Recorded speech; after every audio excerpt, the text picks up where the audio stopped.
Hello, my name is Marco Prantowski, and today for my informative speech, I'm going to explain to you the differing opinions on my topic, which is one of the most controversial topics in the last century, and that would be Bigfoot. Does he exist or does he not exist? And I'm going to explain to you the evidence on both sides of that. Now, many believe that the last frontier for us to discover is space or the bottom of the ocean, but is Bigfoot something that we haven't discovered right here in North America on our land?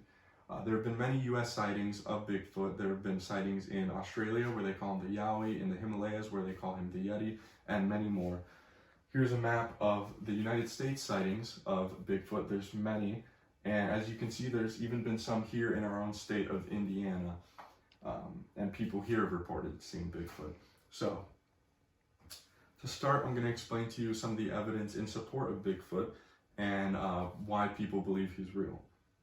So, to begin, I'm going to talk to you about this piece of film. It's the most famous piece of film of Bigfoot. It is called the Patterson-Gimlin film, and it was shown in the, it was most popularly shown in the BBC docudrama that they made, and it was taken in 1967 in Northern California. And evidence towards this being a real Bigfoot in this photo that they took and in this film is that this could not have been CGI that they had done. It had to be practical effects because no one of Patterson or Gimlin's, person, no regular man of that time in 1967 could have had access to CGI to create something like this, let alone a computer that could handle that sort of CGI. So this would have had to be, if in favor of disbelievers' theories, a suit. And I'm going to explain to you why believers think that this was not a suit in the video, or in the film.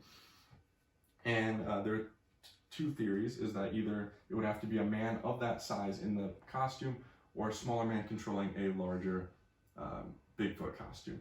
And the reason why it's not a larger man in that costume is because it would have been impossibly hard to find a man that would fit in that costume with the proportions we see in this film.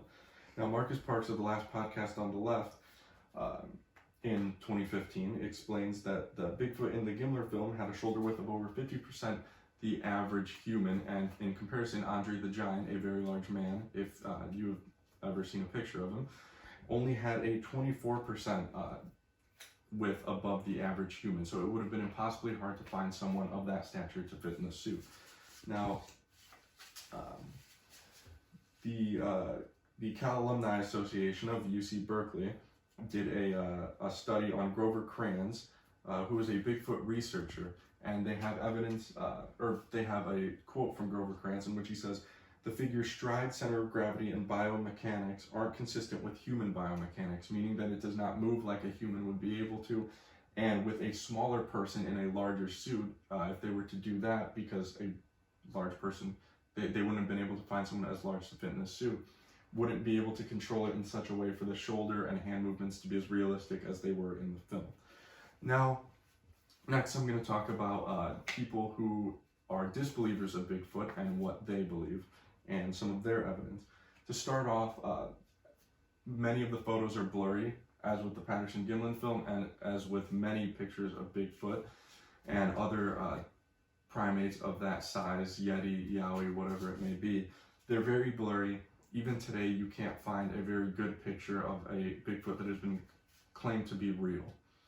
Another reason is that in 2002, Phillips Morris of Morris Costumes went out to say that he created the costume used in the Patterson-Gimlin film. He has claimed that he sold them the costume and that this really was a costume, not a real Bigfoot in this photo.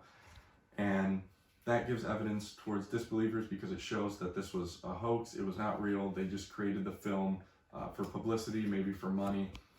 And also, with today's tech, with satellites, and with how many people populate the United States and all over the world, many disbelievers believe that if Bigfoot was real, that someone would have seen that species, it would have been discovered by now, and that it wouldn't be so hard to find a creature of this size right here in North America. Now, another credit to disbelievers is that a man named Peter Byron sent in a hair to the FBI, and CNBC has reported on the FBI reports that have been sent back to Peter Byron in the 1970s, explaining what these unidentified hairs that he found might have been. He was a Bigfoot believer who thought that these hairs on a piece of skin that he found were Bigfoot hairs. Him and his team were unable to identify these hairs, so they sent them to the FBI.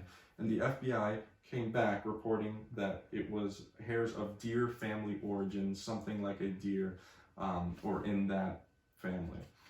And this would discredit any belief that there were unidentified hairs found that could be of a Bigfoot.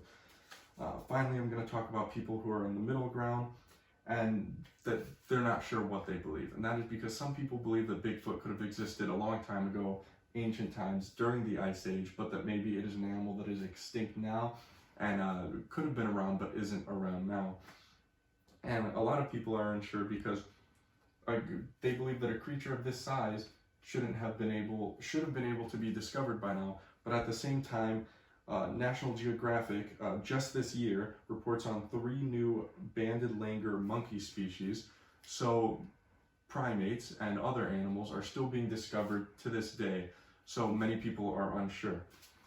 And in conclusion, there's evidence towards the belief of Bigfoot, and then there's a lot of evidence that debunks those specific claims, and also just shows why people believe that Bigfoot isn't real, just in the overall scope of how he hasn't been discovered yet, and there isn't any real solid proof pointing towards him being real.